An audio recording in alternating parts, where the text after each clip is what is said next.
I hope you enjoyed this look into the famous Battle of Marathon. It was not only a major turning point in the history of Athens, but also for all of Greece.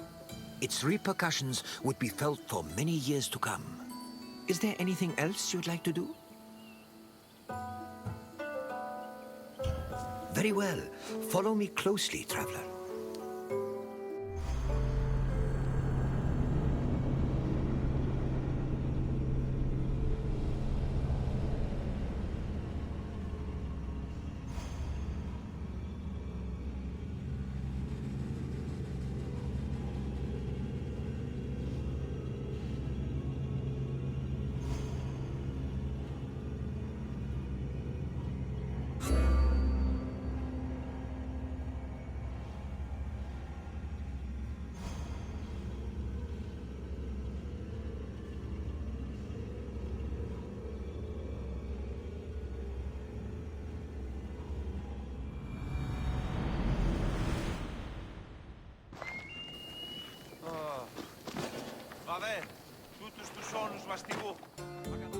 Welcome to the silver mines of Lavrion. The mines make me nervous. All those fumes can't be safe to inhale day in and day out. The Lavrion silver mines were discovered between Thorikos and Cape Sunion, near Athens. They were rich in the mineral galena and provided Athens with much of the silver necessary to mint its currency. Because of this, the mines were invaluable to the city, and the resources they provided helped turn Athens into one of the most powerful states in Greece. We will meet again after you've seen what the mines have to offer. Farewell for now, wanderer.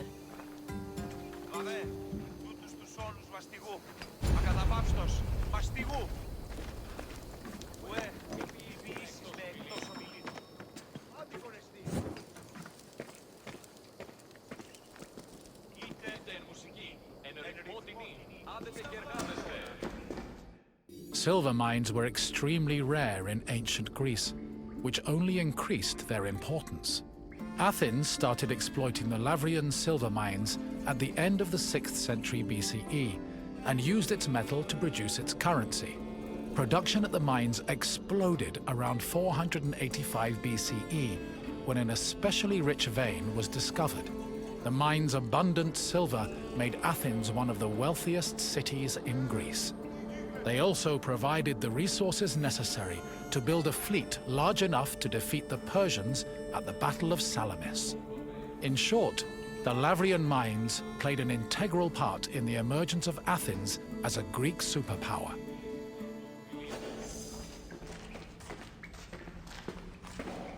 Η οφθαλμή μου πεσεύουση. Είτε μουσική, εν ρυθμό τιμή, άδετε και εργάζεστε.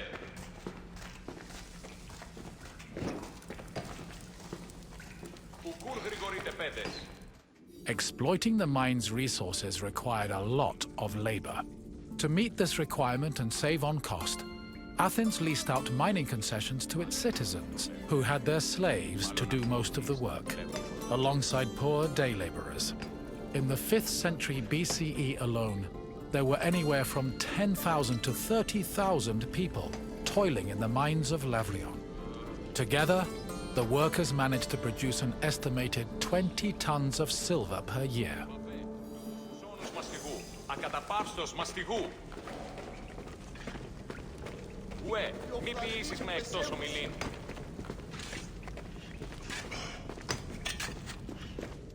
Mining in Lavrion was a two-step process. First, the ore was extracted, and then it was refined.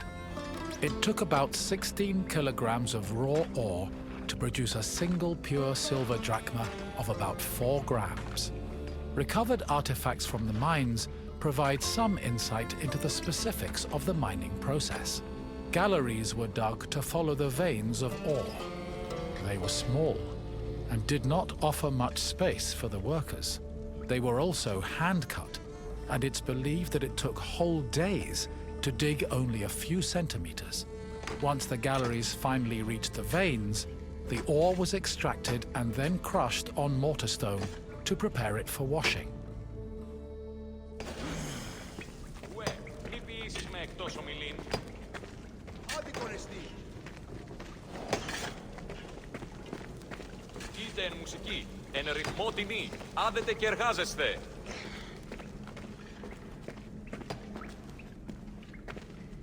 Ουκούν γρηγορείτε πέντες.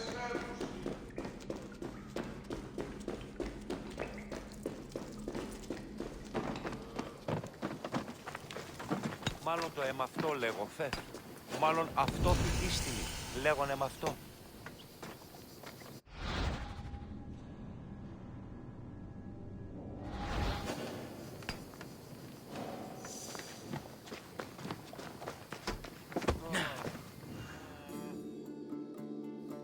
Mine workers used washeries to help clean rock from the ore. The washing process required a large supply of water, but Lavrion was an infamously dry region. To compensate, cisterns were built in the mining area to collect and conserve seasonal rainwater.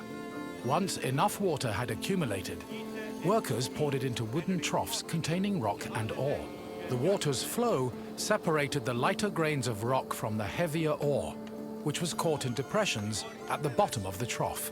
The newly cleaned ore was collected for refinement, and the water was redirected back into a tank to be reused later. Μάλλον αυτό φυτίστηλη, λέγον εμαυτό.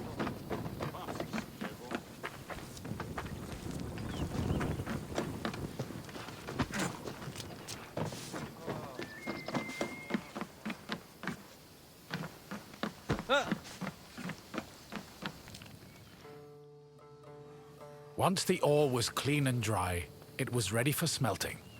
Its purpose was to isolate the silver in the ore.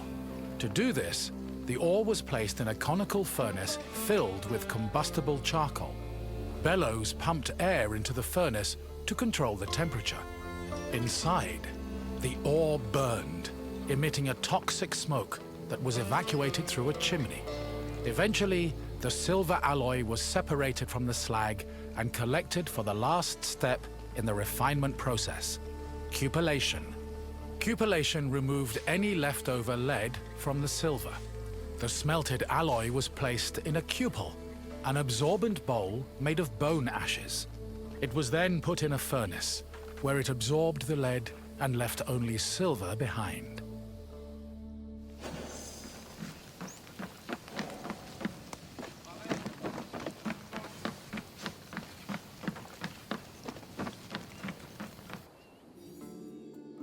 While the mines of Lavrion belonged to Athens, the city frequently leased them to private citizens who exploited the site for anywhere from 3 to 10 years.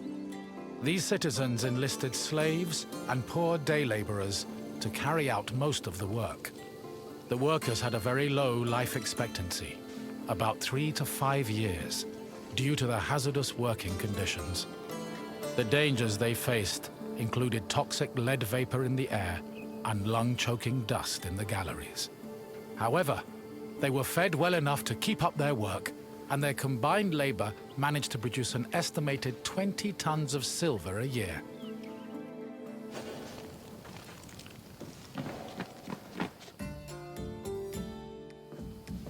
I hope you enjoyed your trip through the mines.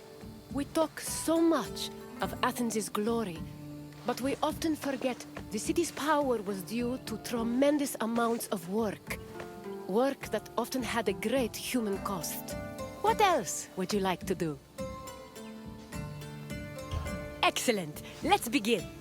What was the last step in the silver refinement process? Yes! Cupellation removed any remaining lead, leaving only the silver behind. Now, for the second question. How did workers acquire water for the ore washing process? Correct. The workers used cisterns to collect the seasonal rainwater. Now, the final question. Which famous battle did the mines help Athens win?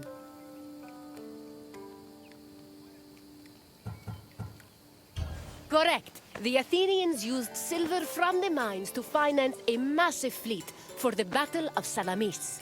It's clear your visit has taught you much. A job well done, Wanderer. Of course. Please follow me.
Welcome to Laconia, visitor. You're here to learn about Spartan society, yes? Then I won't stop you. Sparta is a glorious place, and you should feel honored to be here. Honored, and perhaps somewhat frightened.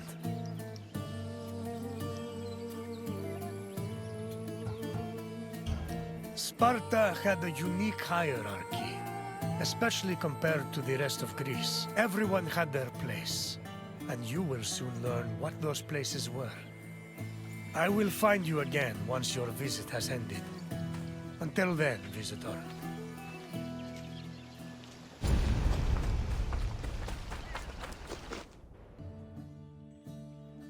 Spartan society was structured around austerity, self-sufficiency, and a hostility towards foreign elements. It was divided into 3 social classes: citizens, perioikoi, and helots. Citizens were called Spartans, or homoioi. They were free men and women with mostly equal rights and wealth, though their contributions to political life were extremely limited. The perioikoi lived in surrounding areas under Spartan control. They cultivated the land and were primarily merchants and craftsmen. They were also part of the army, and their lands were the first line of defense in the event of a hostile attack. Helots were Sparta's lowest class. They were people who had lost their freedom to the Spartans, and they served the city as slaves. Helots were considered property instead of people. As a result, they had no political or civil rights.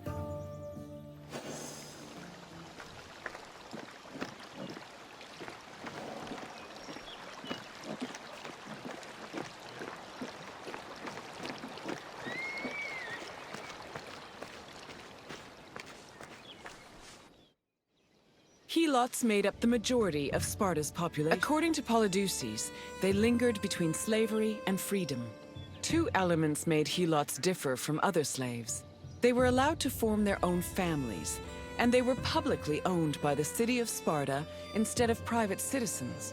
Because Helots were deemed public property, they could not be sold as merchandise. They mostly worked to cultivate the land, but also fought in wars alongside the Spartans. While they gave the fruits of their labor to Sparta, they also kept a fair part of it for themselves. This practice allowed some Helots to make enough money to buy their own freedom. Alternatively, if a Helot served the state well enough in military campaigns, they could also be granted civil rights.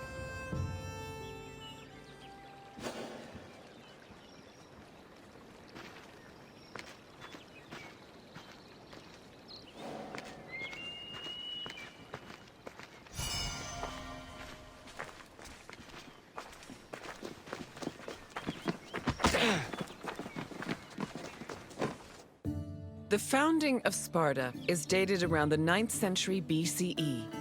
Historical information about the city is limited, but it was known to extend into the region of Laconia.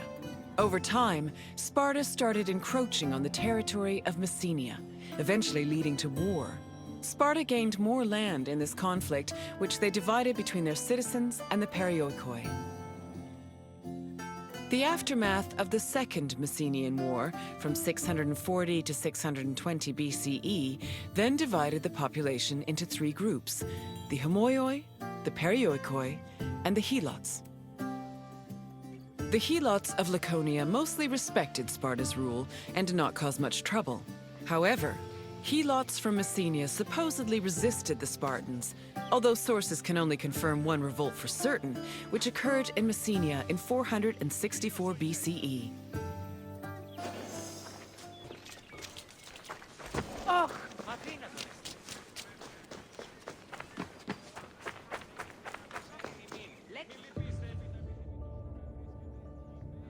During the 5th century BCE, Helots were quite active in the army, especially during the Peloponnesian War. They served as hoplites on land and as rowers during naval battles. In both cases, they gave Sparta an important numerical advantage. For every Spartan on the battlefield, there were at least 7 Helots. Although many ancient sources say Spartans had a hostile relationship with Helots, they were much more likely to treat them better in times of war. For example, when 300 Helots and 120 elite Spartans were captured by Athens during the Battle of Sphacteria in 425 BCE, the Spartans promised the Helots their freedom if they served them well in combat. Similarly, around the same time, the Spartan general Brasidas fought a battle alongside 700 Helots. Impressed by their courage and loyalty, Brasidas later freed them all and allowed them to join the Perioikoi.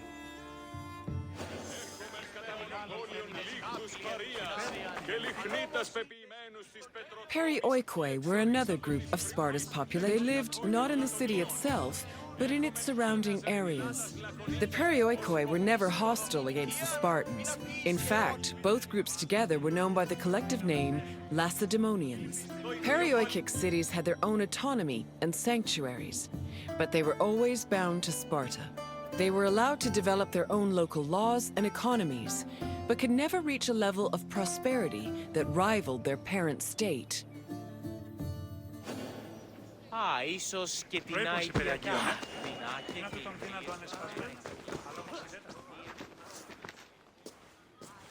I see you've finished.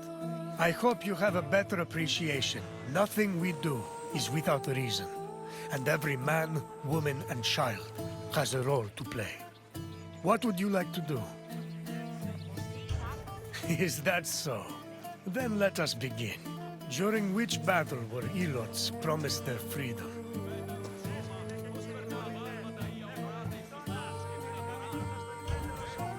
Yes. In the Battle of Sphacteria, a group of elite Spartans promised to free their accompanying Helots if they helped the Spartans during a siege. Next question. Which of the following is another name for Spartan citizens? The Periki were people living in Sparta's surrounding areas. Try again.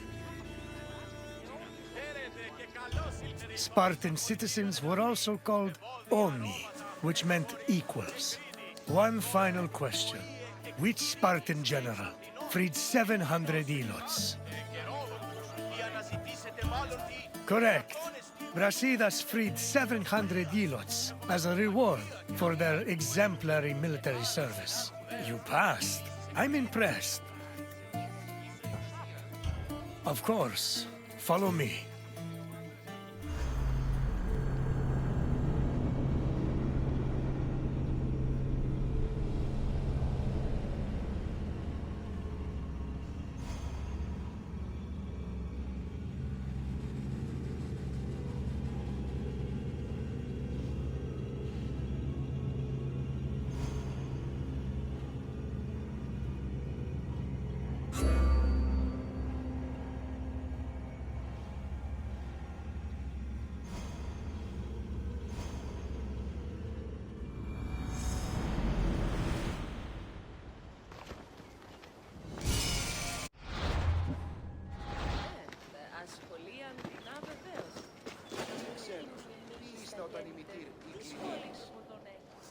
Greetings, visitor.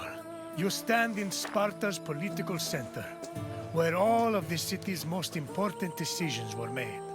You should feel honored. Spartans may be unequaled on the battlefield, but some situations are better solved by a meeting of minds than a clash of swords. Not many, mind you, but some. Sparta's political system was unique in the Greek world. While Athenians wasted hours on end whining and wagging their tongues at each other, Spartan kings made their decisions swiftly and deliberately. They preferred action over words. Come find me again when you finish your visit. We will speak more then. Farewell.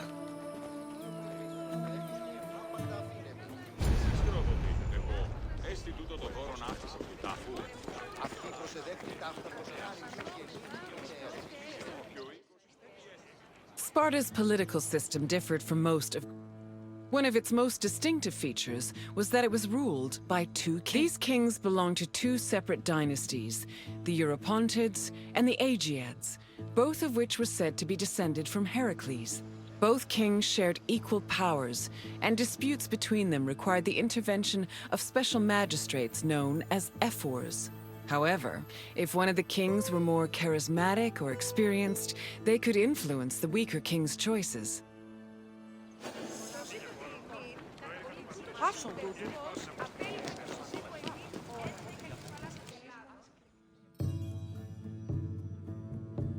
Spartan kings had several responsibilities and functions. As lifetime magistrates, they were technically Sparta's priests and strategists, and their duties encompassed everything from politics to justice. Originally, both kings would lead military campaigns in times of war. However, from 507 BCE onwards, only one of the two kings could be head of the army. On the battlefield, kings were accompanied by 300 elite soldiers for protection. But being a king wasn't only about working and fighting. They enjoyed special privileges as well. Spartan kings lived at the expense of the city, owned royal estates in the surrounding Perioikic cities, and received the majority of the spoils of war. When they passed away, they were buried with special honors, and the population mourned them for a period of 10 days.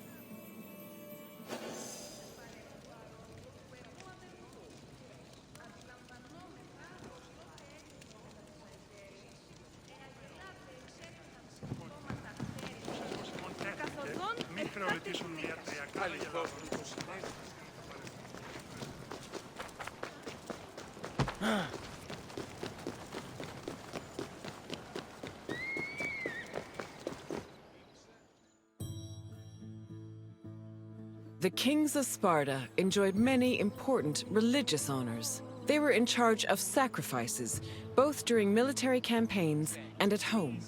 The kings received double portions of the meat at all communal meals, and they were also the first to pour libations. They also personally conducted public sacrifices as priests, which helped remind their subjects of their divine connection to Heracles and Zeus.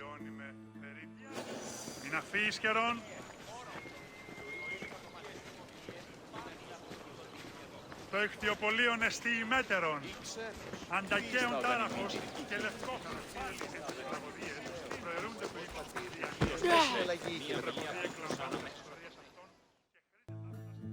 The ephors, or overseers, were 5 magistrates elected by the Spartan assembly. They were chosen from among Spartan citizens over 30 and served for 1 year with no possibility of re-election. The ephors played a large part in administrating the city and were considered the most democratic agents in the Spartan political system. They had judicial power and ordered the dispatching of the Spartan army during wars. They also met and negotiated with representatives from other states, in addition to running the agoge, the Spartan education system.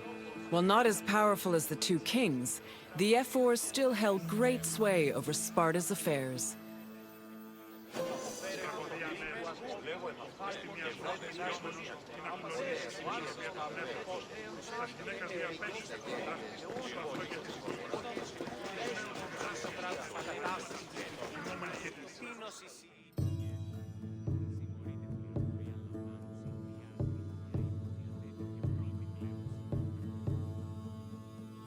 The Gerousia was the Spartan Council of Elders.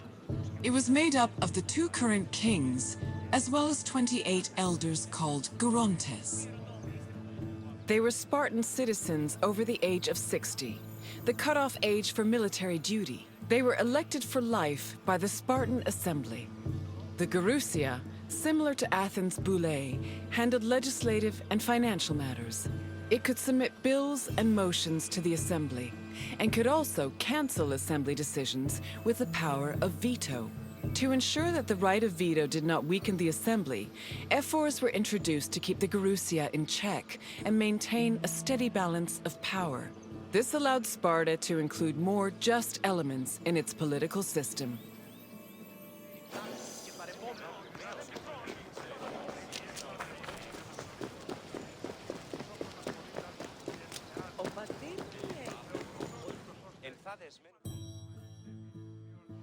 The Spartan Assembly, or the Apella, was made up of Spartan citizens who were over 30 years old. Its exact meeting place remains unknown, but it was presided over by a special member of the ephors called the eponymous ephor. The Apella had limited authority, since any decision it made could be overruled by the Gerousia. But thanks to the efforts of the ephors, it still played an important role in Spartan society.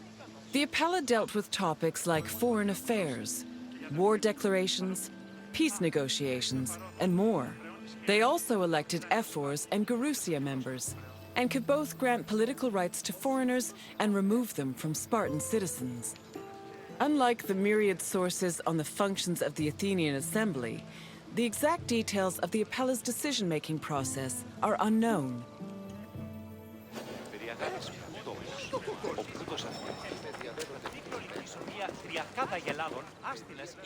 I see you finished. I hope you feel more knowledgeable about the inner workings of Spartan politics. Our way of ruling was not conventional, to say the least. But it served our purposes well. What would you like to do? Are you? We shall see. Let's begin. What was the name of the Spartan Assembly?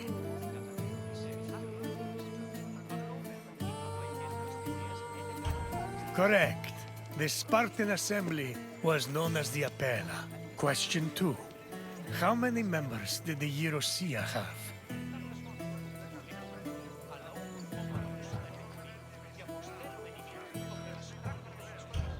Yes, the Gerousia consisted of 28 Gerondas and the 2 kings of Sparta. Last question. What was the name of the Spartan education program?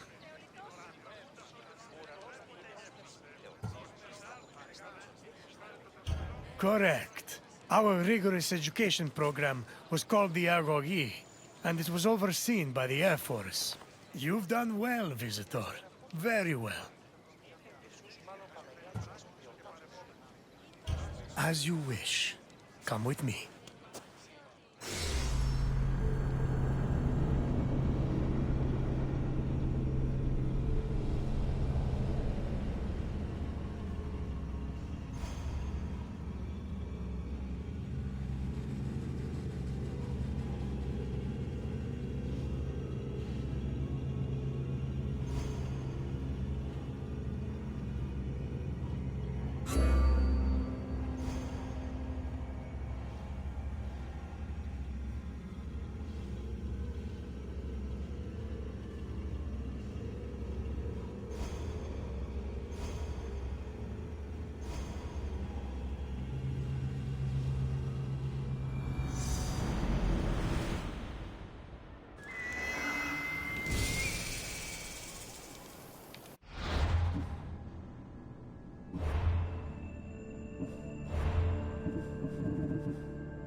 Welcome, wanderer, to the democratic center of Athens, otherwise known as the Pnyx. The battles fought here may be more intellectual than bloody, but they are no less spectacular. These outcomes will affect an entire city in a different way. The Pnyx was the meeting place of the Athenian Assembly and the physical embodiment of democracy. This tour will give you insight into how citizens made decisions and kept the city running. We can talk more when you have finished the tour. See you soon, Wanderer. The Athenian Assembly was known as the Ecclesia. It met at the Pnyx 40 times a year to discuss various civic matters, and each session usually lasted a few hours. The word Pnyx is believed to mean something close to packed together. This was probably a reference to the fact that during meetings of the Ecclesia, the location would be filled to its capacity, with citizens packed in practically shoulder to shoulder. All male citizens were allowed to directly participate in the democratic process. Those over 20 years old had the right to speak and vote, while those over 30 could be elected to the higher position of magistrate. In total, there were approximately 30,000 citizens in Athens in the classical period. To draft and adopt decrees, 6,000 of them had to attend the meeting.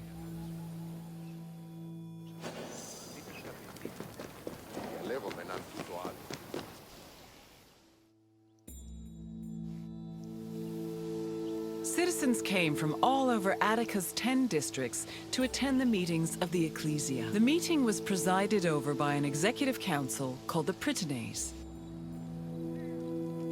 Every session began with a sacrifice to Zeus Agoreos. During the meeting, citizens delivered speeches from the Pnyx's platform on whatever issues the city faced. Afterwards, the issue was voted on with a show of hands from the gathered assembly. The Ecclesia made important decisions about subjects like grain importation, expenses, and declarations of war. While they could not directly enact laws, they had a say in appointing Athens' legislators, which gave them a large role in shaping the city's daily operations.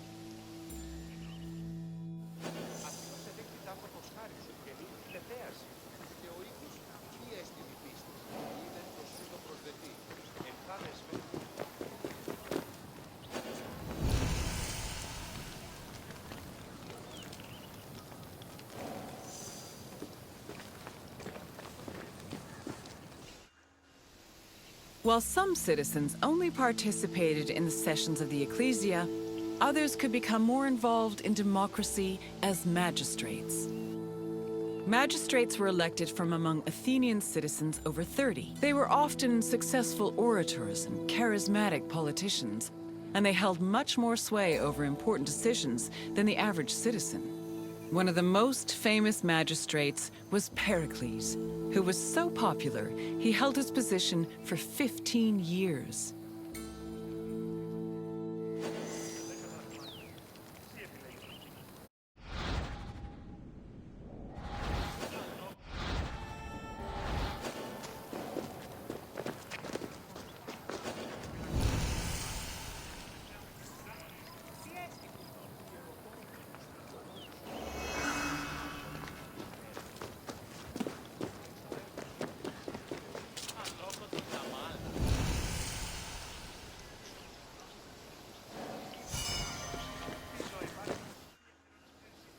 In theory, every Athenian citizen over the age of 20 had the right to participate in the assembly.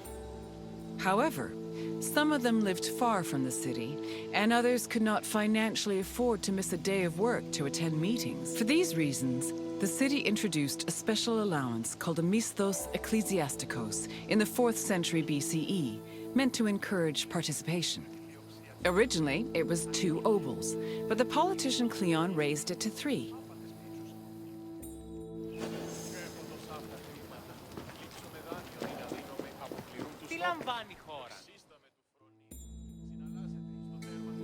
Athens introduced several innovations that heavily influenced modern society, including theater, architecture, and philosophy. However, their greatest contribution was their democratic government, which introduced the concept of a city ruled by its citizens. The decision to adopt democracy as a government, a choice made in 508 BCE, shaped civilization as we know it, and continues to affect us today. Νήπιον σιή. Μη εξαδέλφοι απεκτήσαν το πολλά Hello again. I trust you appreciated learning about the inner workings of the city. Is there anything else you'd like to do? Then let's start with a simple question. Approximately how many citizens were in Athens in my time?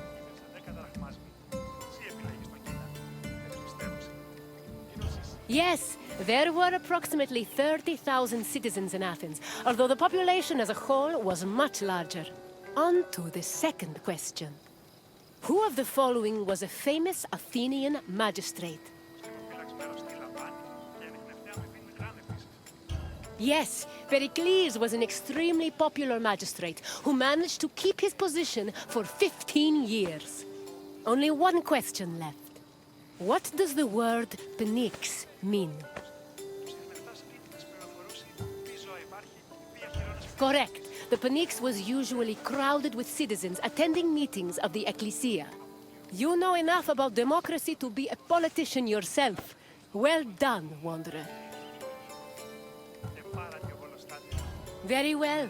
Farewell, Wanderer.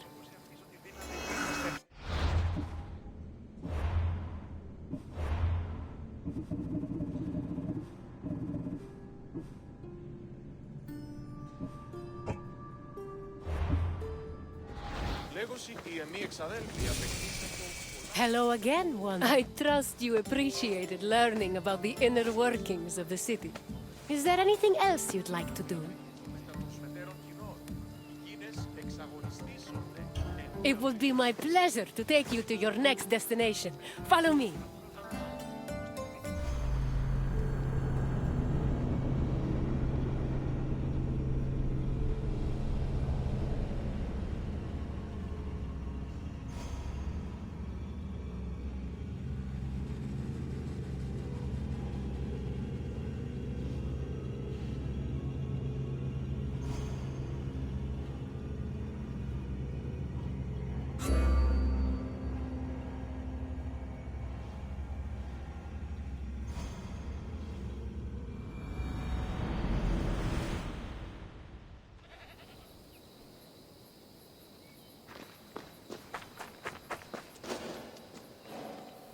Welcome to the Gymnasium of the Kinosaries, one of the many places where philosophers came to enrich the mind and enlighten the spirit.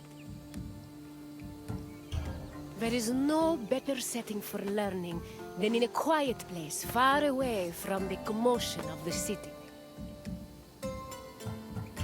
Education held a very important place in Greek society. The most prominent educators were philosophers, whose teachings ranged from everyday rituals to the makeup of the universe. Once your tour is complete, come find me, and we can discuss what you've learned. Farewell for now, Wanderer.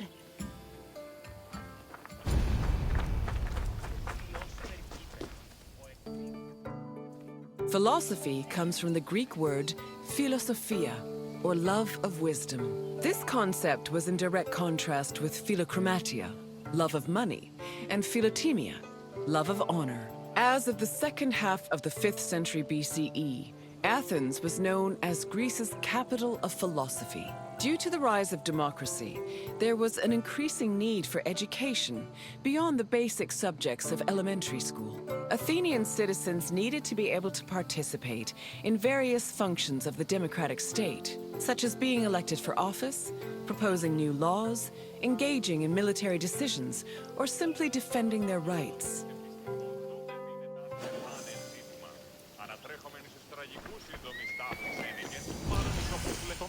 Originally, Athens had no official school buildings for higher education. Sophists and philosophers taught either in private homes or in public spaces like the theater. To recruit young pupils for long-term curricula, they also held classes in gymnasia, where young Athenians underwent physical training. The Cynosarges was a sanctuary to Heracles, located in the south suburb of Athens.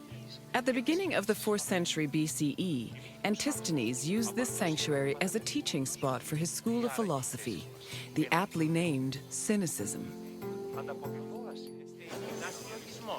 αλλά ο της θέμητος ναός, που και στη πανήγυρης, Η να σταθεί εν επιχείρημα 2 η ώρη ισή, το γίγνοσκην και το επίσταστε, σύμφημισή. Αλ ίστας τραγωδίας Σοφοκλής δείκνηση ημίν την ή τρόπο επιτυγχάνεται τούτο.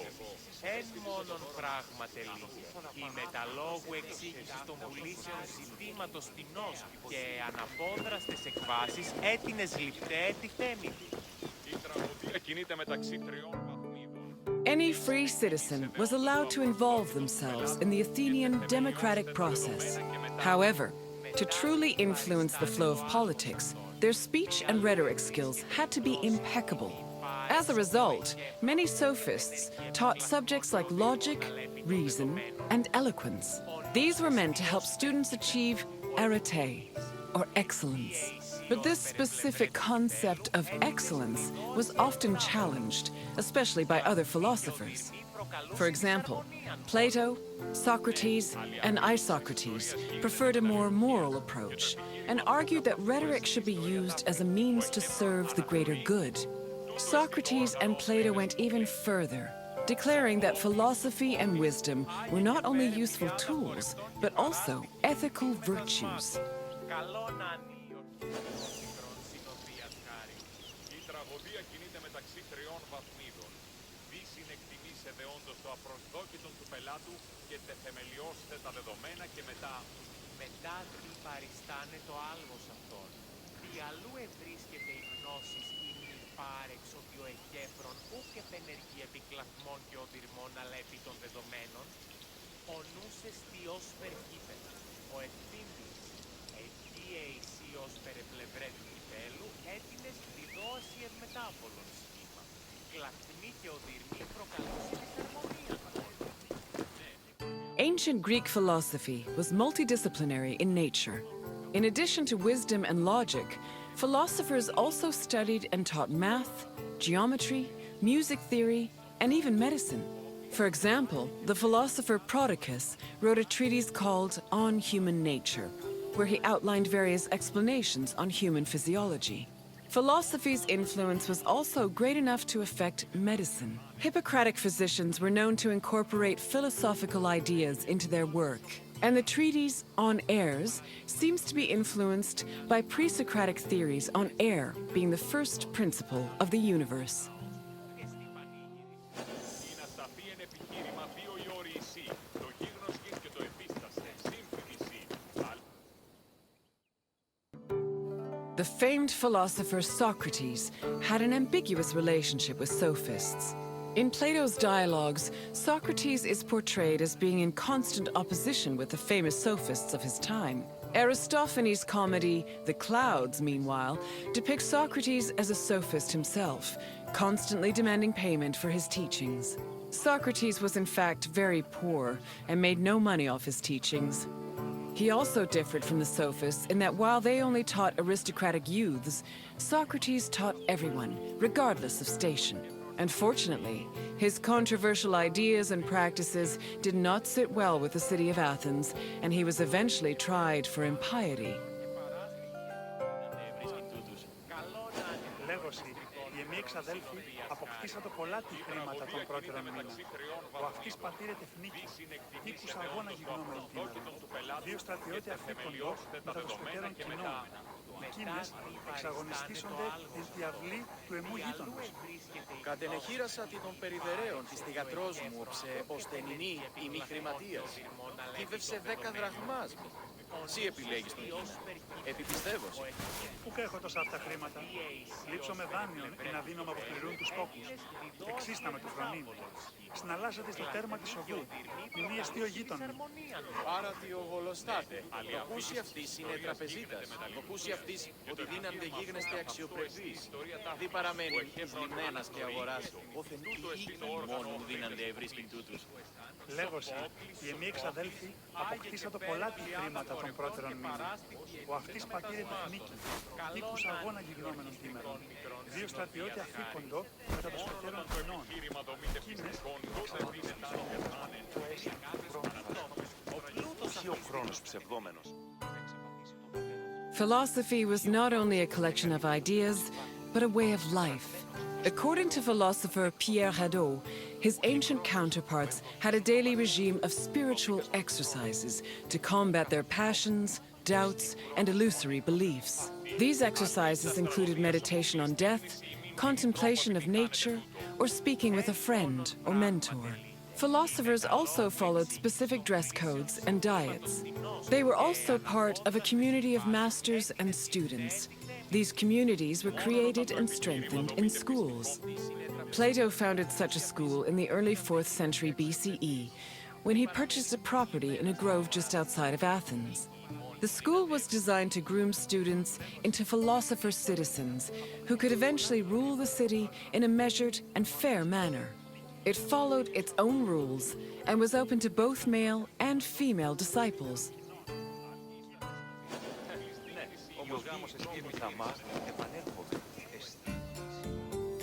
I can tell by the crease in your brow that you're already puzzling over the new things you've learned.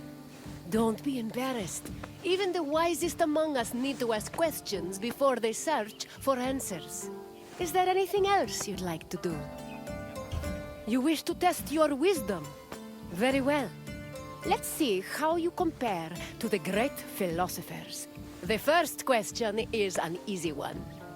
What does philosophia mean?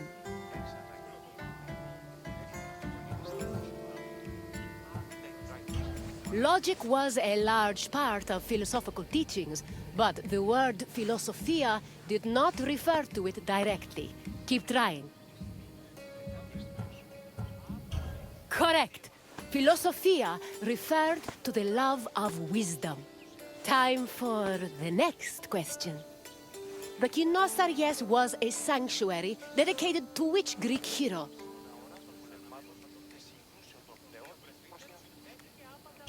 Correct. It was the mighty Heracles. Now, for the last question. Which play by Aristophanes portrayed Socrates as a sophist?